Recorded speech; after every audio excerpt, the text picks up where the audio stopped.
Today I'm joined by a very special guest, the corporate stylist Nina Fountain. We're talking about how you can reflect your knowing of your self-worth in the clothes that you choose to wear and how best to dress for yourself so that you feel great, you emanate that confidence and you elevate that influence and persuasion in the workplace. Let's get started, shall we? Well, hello, beautiful people, and welcome to the Project Joyful podcast. I'm your host, Tracy Tutty, your medical herbalist and high performance coach. So, hey, Project Joyful isn't just about being happy. It's about consciously creating a life you love. It's about remembering how to reconnect with your soul-centered joy. You know, that joy that comes from doing what you love, from living on purpose, and from being in a life that allows you to experience deep joy moment by moment. So, hey, let's get started, shall we? Well, hello and welcome to the Project Joyful podcast. Hey, today, guys, you are in for a treat because I am talking to the corporate stylist, Nina Fountain. And I have to tell you that I recently had the pleasure of a mini style session with Nina. And not only did we have so much fun, but I came away with, well, first of all, some great pieces. But I also learned a lot about what suited me best in this time of life, especially when I'm in that corporate setting. And I'm balancing being me with being lovely and corporate-y. So let me tell you a little bit more about Nina. So since 2017, she's helped hundreds of CEOs, executives, coaches and consultants be seen in their most powerful light, from the boardroom to brunch. Now, what I love most is that part of Nina's secret sauce is her insider's perspective on the life of a high-profile corporate woman. Nina also has her own corporate role as a management consultant, working with the executive teams of medium to large corporates. Welcome, Nina. Welcome to Thank Project you. Joyful. I'm just thrilled to be here. It's great. I'm excited. So I'm busting right in. I'm so excited to be having this chat. It's great. Oh, so good. And we've already been having a chat, so we're like already on fire, guys. So get ready.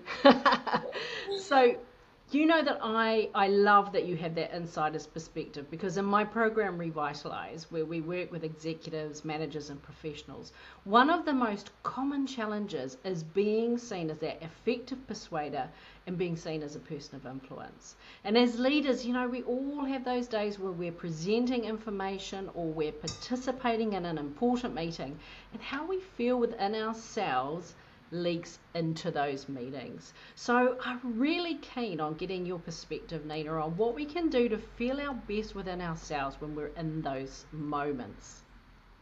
Oh, there is a huge opportunity in communicating visually through how we dress. We often think that influence and persuasion is around language and the choice of words, around our body language. We're aware of following the norms and the cultural expectations in the space or in the organization that we're working within. You know, little politenesses that show that we know how things work around here. And at the same time, there's a huge opportunity to build rapport, to communicate competence, and to show your intention to deliver and to bring your absolute utmost through turning up in a way that says, I get how we work around here. I get what this organization is about. And I am here to bring value. I'm here to be that top tier transformational woman, person, human, who is ready to deliver on whatever this situation needs and to do above and beyond, so that people speak positively about the experience and you deliver that service and that wholehearted commitment to a greater good that many of our clients, our women, are bringing. You know, they're actually people who want to do above and beyond, who want to make a positive impact, who aren't there just, you know, pushing chairs around and taking a paycheck. They are they're making an impact. You know, they're quite intentional about the reason that they're there. And there's a huge opportunity to just communicate instantly these aspects of trust around rapport, intention, and competence through how we turn up. And it reminds me of an experience I had where I was the lead presenter on a tender bid for a very large corporate. And I walked in wearing a Trellis Cooper skirt, quite flouncy, kind of larger than the usual A-line silhouette, a really classic kind of feminine looking skirt, but it was in very toned down colors. It was in corporate black, navy, and a plaid kind of look. So it was one of Trellis's more conservative pieces, even though it definitely had that flounce and femininity that she's known for, Trellis Cooper. And I felt fantastic in that moment. I paired it with a plain white top and a black jacket, and I had like kind of court shoes style heels on. So when I walked in, I wasn't, I was completely occasion appropriate. I was appropriate to the culture, but I was also there saying, I'm leading this conversation and I'm not a shrinking violet. This is this is not a wallflower that you're about to talk to. I'm here with a mission. I've got something to do, something to say. And so I dressed appropriately. I dressed with a bit of character, but it was also completely occasion appropriate.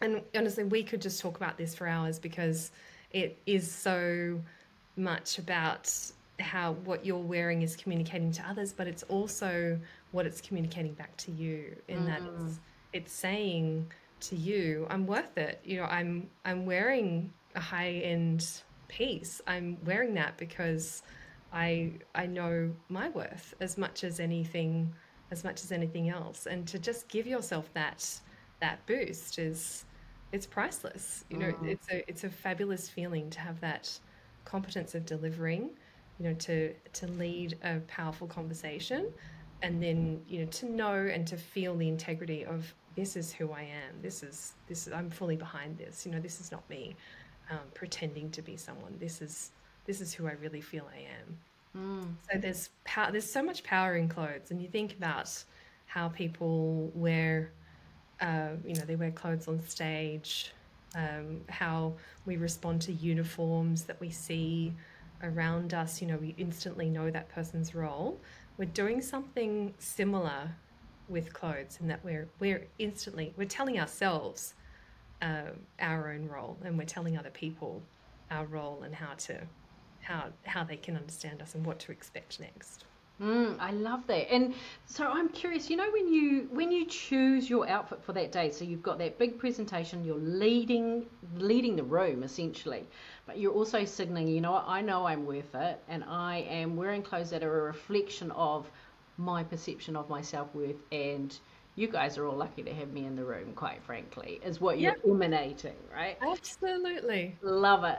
So what's the process you go through, or is it more of an intuitive thing where you're choosing what you want to wear that day? Like, do you choose based on how you're feeling that day, or do you plan ahead? How do you do it?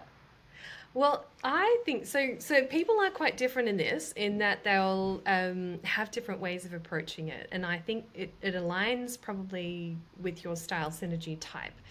So that's your, the connection between your personality and the way you style yourself and what you carry best, what you feel best in. So some of the style synergy types are based around the 4 main ways that we differ in our personalities, essentially. So decades of research around that. And some people are very conscientious, and so they will have their outfits organized, they'll have them ready to go. They like to be planned, they're quite goal directed, so they like to have that that there. Other people are very much more go with the flow, and that's part of their genius, is that they're extremely ready to be flexible and adapt to circumstances. And so for them, it's probably more about having a collection of clothes that are available to them, that they know are going to work well for them. And having had a few outfits pre-selected helps to make that easy, but they may not be as conscientious as kind of like, oh, I want to have them all outlined. I want to know what all of them are for the whole season, for all of my work days. I remember meeting someone once who said, it was actually a guy who said that he had 10 outfits and he wore one each day across the week. Now that's far too organized for me, because he came back every, Monday in 2 weeks, he'd be wearing the same thing he was wearing Monday 2 weeks ago. So I'm not that organized, but I do lean to some of that conscientiousness. And then, there's an open-mindedness is another trait, and that will come across as actually being free and flexible and quite adaptable. So that's my main trait, and I actually do find sometimes I change outfits throughout the day because I've got different things I've got to do. Some of us need to do that as just because our roles require it. So handy tip there is that shoes set the tone. So it's really a great idea if you're needing to do that day to night shift to have a bag that can carry a nighttime pair of shoes. So just a little side tip there if you are needing to change your outfits a lot throughout the day. And then the other main trait is the extrovert. So this kind of very dynamic, makes things happen, moves things forward type of personality. And so for them, they may not care so much about having things ordered and structured, or whether they're easy, or having that variety and that flexibility to change a lot. But they might really want clothes that have impact.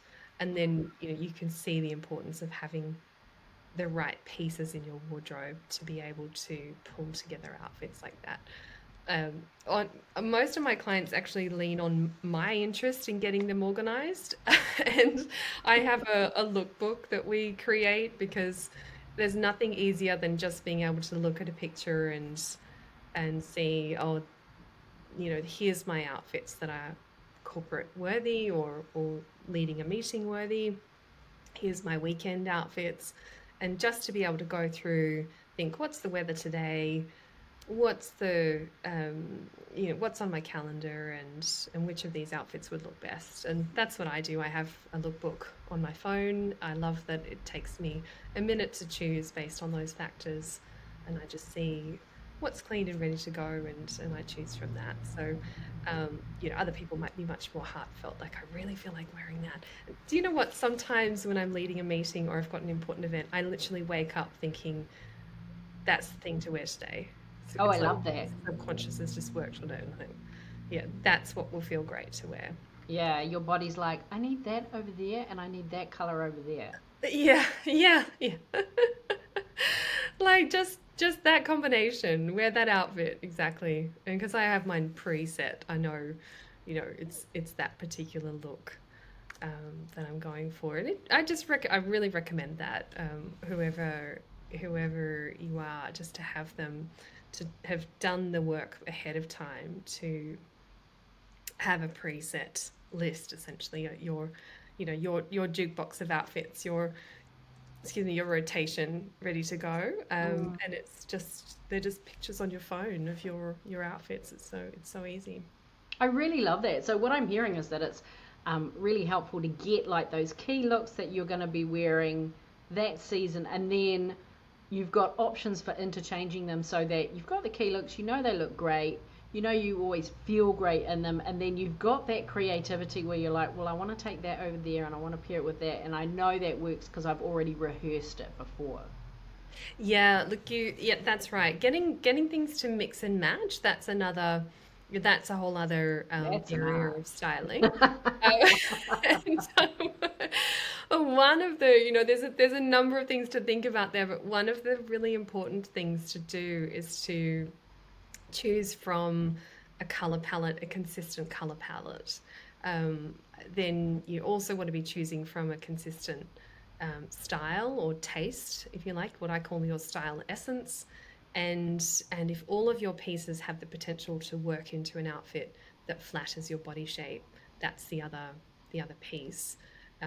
But generally, those things, the place to start, I guess, is with having a consistent color palette in terms of mixing and matching. There's some things to know to understand whether you're flattering your body shape, whether you're aligning with your style essence, and of course, if you want to have your perfect colors, what your perfect color palette is. But at the basic level, if you just have a consistent color palette, that does help hugely for mixing and matching.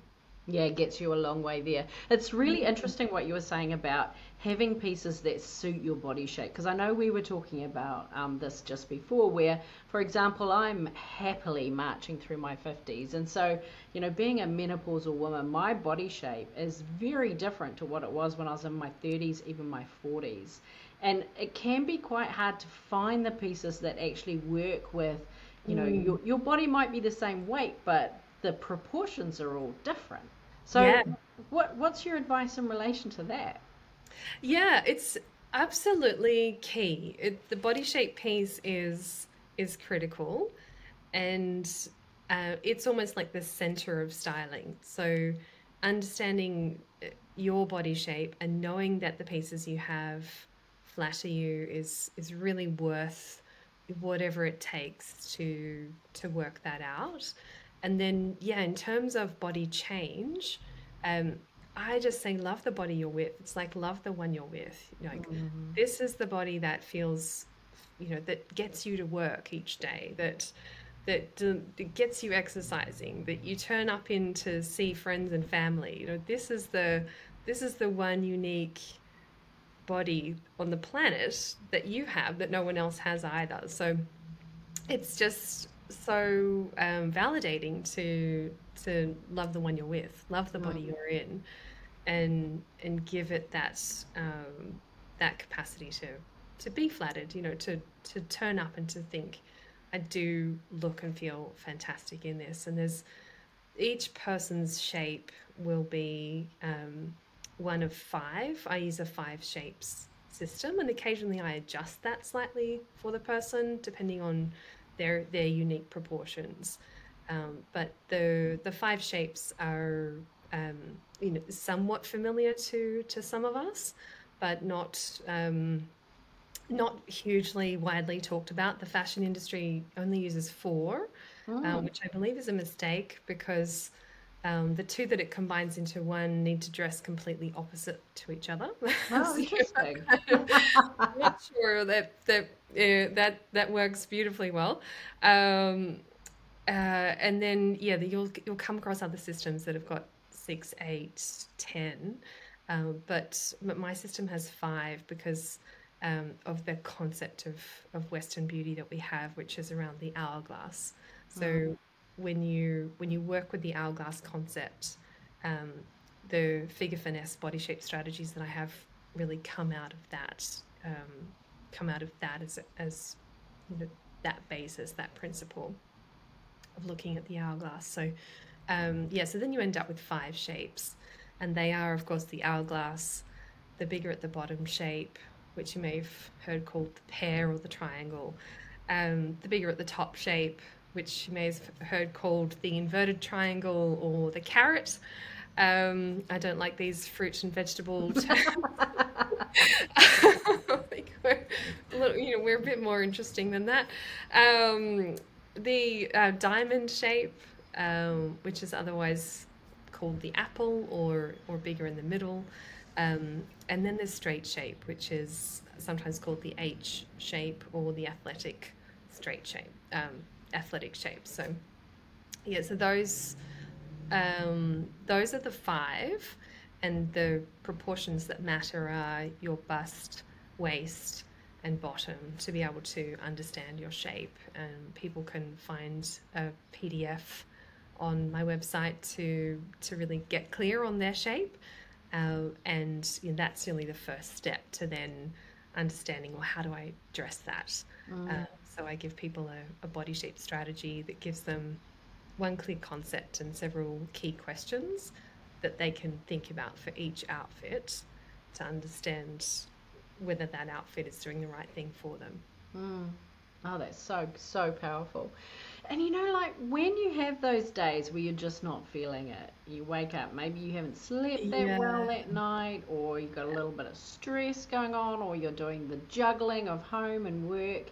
What advice do you have for helping us to show up feeling the best version of ourselves when we have those off days? Oh yeah, love that question, because this is where, and I think people will fall into one of 2 categories, where either they'll want to go with it, go with that feeling, and just think, okay, I am having a blue day, and I accept that about myself and my life, and I'm going to just rock up and turn in, wear my pajamas and have a hot chocolate and feel better about myself that way. Yeah. And then there's others who will say, well, wait, I want to intercept this. I want to, break that loop. And this is a day where I want to be feeling fantastic. And you think of things like the Amy Cuddy talk on how on the TED talk that she did on how our body posture changes our mood. And there's noticeable, there's fascinating research around how sitting increases your cortisol. Which is your stress hormone, but raising your hands, for example, in that kind of power pose of like punching in the air, it actually increases your dopamine, increases your, that feel good, I've achieved something kind of feeling like I'm ready to conquer the world. Yeah. Obviously, that research is related to body shape and body language and how we use our bodies, rather. But I think there's a similar thing going on when we choose to wear clothes that speak back to us, because clothes do speak back to us, and it's not just when we catch a glimpse of ourselves in the mirror. It's also the feel of the garment and the history that we have with it. Each piece has a story, and it reminds you in some subtle way of what that piece signifies and the history that it has with you. So I think there's a huge opportunity on those days to step into something that has an I'm fantastic story associated with it, and feels great on your skin to wear, and looks great on you, and you can step out in feeling fantastic. And there really is no reason why each of us don't have access to that. We do. It's knowledge is power, for sure. Sometimes people feel like, I can't look like that woman in the media, but that's not the case. Each of us can look like that and feel like that, obviously with the time investment and making it happen. But it's available to each of us to look and to feel fantastic. And I think clothes can be a really powerful tool for success in that way, and that they can be that pattern interrupt, and they can remind us of the best version of ourselves. I really love that, because in Revitalize we talk about guiding life feelings and how you can use guiding life feelings to curate a life which is the life that you want, whether you want more peace or more joy. And so a lot of what we do is about rehearsing, holding those feelings in your body, so that at any time when you're having a rough day, I just want to bring more peace into this moment. I remember what peace feels like in my body, so I go to that place and I feel more peaceful. I love that you're saying that we can also do that with our clothes, and that you look at something in your wardrobe and go, I remember when I wore that and I just felt so loved and so appreciated, and that's how I want to feel today. And so I'm evoking that memory by putting that garment on. That is so cool. Yeah, it's really powerful. And at the same time, there's this great opportunity to go through your wardrobe and to think about the things that have negative associations with them and just clear them out. And, that might only be 5 to 10% of the wardrobe, but those things are little niggles that drain our energy, and we don't need that. Energy is one of our most precious resources. And the busier you get, the further you get on your career, the more you realize that's probably even more precious than time. And so we don't need anything that's getting in the way of us being the most successful, fabulous versions of ourselves that we know we can be. Truth. I love that. Yeah, weeding out the wardrobe. When you're looking at that top and you're like, do you know what? I can't remember the last time I felt great feeling that. Yeah. Get it out. Get it out. It's a whole Marie Kondo thing. Does it spark joy? I think it's almost, you can flip the question and think, is there a negative association with that? Is that causing me stress? Is it actually, it might be something you've got because your mother-in-law bought it for you and you don't want to offend. I have to answer the question, do you still have that? Yeah. You can still have that, just put it under the bed. You know, put it in a storage container, and you still have it. Um, yeah, or I've never felt great wearing it, I think is a really powerful clue that it doesn't have a future for you where it's going to continue, where it's going to serve you to be the best version of yourself. So no. And, Yeah, and then I if you love that. want a framework around it, it's thinking through each of those three things. Is it in my perfect colors? Does it flatter my body shape? And does it feel like my style essence? Is it bringing who I am to life? And if it's none of those three things, then it definitely doesn't have a place. And in fact, I use those three as the very high standard for stepping into those transformational looks that feel powerful. Yeah, I So love if it that. definitely doesn't have one, then I wouldn't keep it at all. Yeah, You don't need it. yeah, so good. And I love that you're talking about, being comfortable, being in your own authentic style of clothing. Like when you talked about at the beginning when you were wearing that gorgeous skirt and it was beautifully feminine, I think there's a little bit of pressure on women. I'm gonna like go out on a limb here and say there's a little bit of pressure for our corporate attire to not be super feminine, which can be challenging if you're someone who, within yourself you are that feminine woman and you're trying to find a way to express yourself authentically. What do you think about that? Yeah, do you mind repeating that again, Tracy? Sorry, I lost connection for a moment. Oh, sure. There's so what I love most about being able to express yourself and wearing that style that is truly authentically yours. Like when you talked about wearing that gorgeous feminine skirt, there is a little bit of a challenge in relation to women not feeling that they can wear those beautiful feminine clothes to work because they feel like they need to be more corporate, more structured, more formal, and so there Mm, isn't a space for that beautiful feminine flair coming through. What advice do you have people who want more femininity into their clothing? yeah, love that. So I think there's probably two things going on in that situation.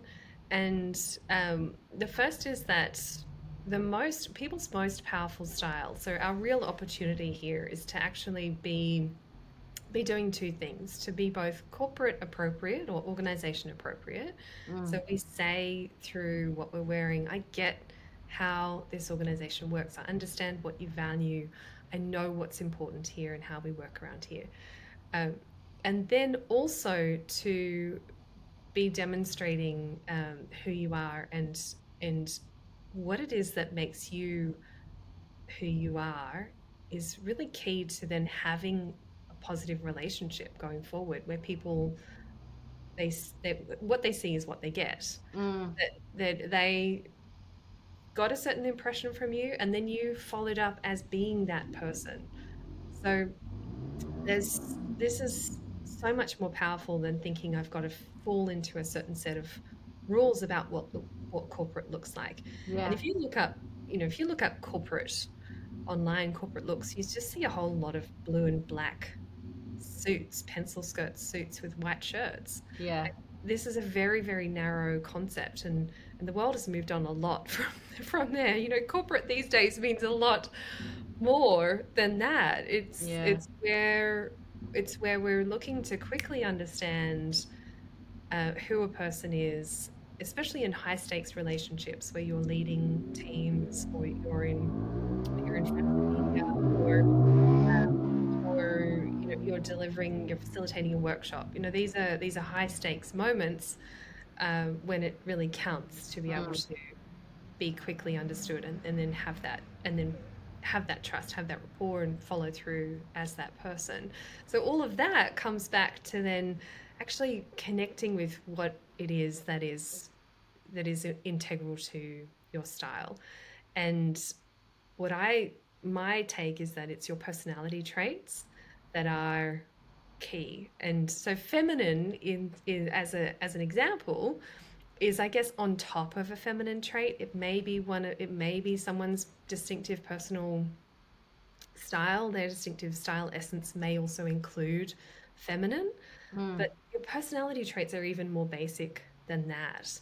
And people can quickly and easily find out what that means for their style by doing the Style Synergy Types quiz, which I'll give you a link for. But it's an investment of 5 minutes that then gives you 3 key dimensions where out of the 12 types, the combination of the four main traits that that person has, they find 3 key dimensions that then you can use to shape your style in every aspect of style that you can think about: how you choose colors, how you put silhouettes together, which shoes you choose, what's important to your seasonal wardrobes. Any style question you can think of, the 3 key dimensions will help to bring that to life.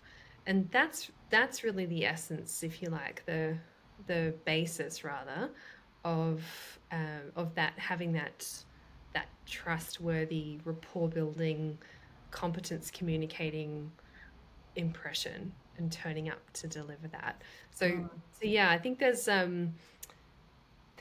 maybe something there where what I see people tend to think is they tend to think, oh, I liked that on her. So they might have, for example, I have no idea if this happened, but say someone saw me wearing that Chili's Cooper skirt and they think, gosh, that's an amazing look. And they'll think it's something about the look, and they'll scurry away and try and find a skirt like that. And you see this with people following Instagram stylists and YouTube stylists, and I'm on YouTube, but I'm not there presenting looks because it's so personalized. And then they'll go and find that look, bring it home, and discover actually it doesn't suit any of those the 3 style essentials that are the standard that I mentioned for transformational, powerful looks. So they'll find, oh, that skirt actually, it's really not my style essence. I liked something about it, or doesn't suit my body shape, or it's not good for my colors.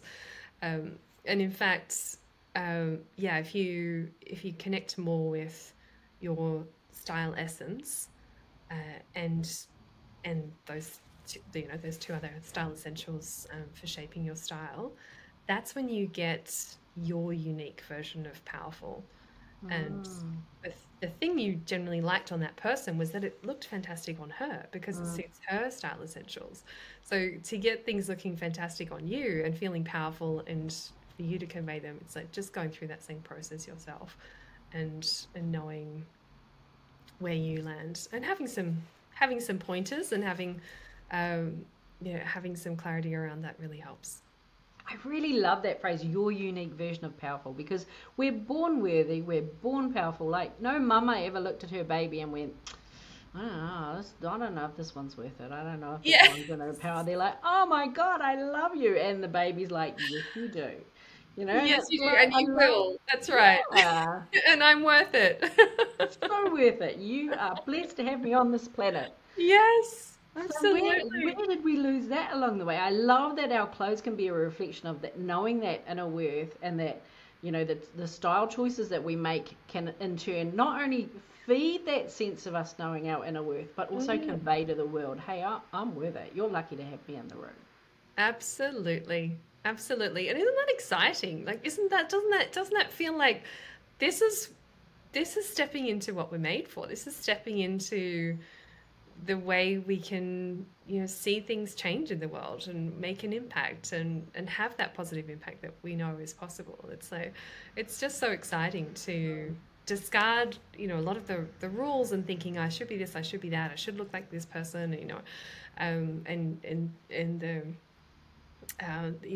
the doubts that creep in, and instead stepping into a bolder version. But it doesn't necessarily, by bold I don't necessarily mean everyone wearing power suits and pink, orange and red. Neon power suits. Oh, bring back the 80s.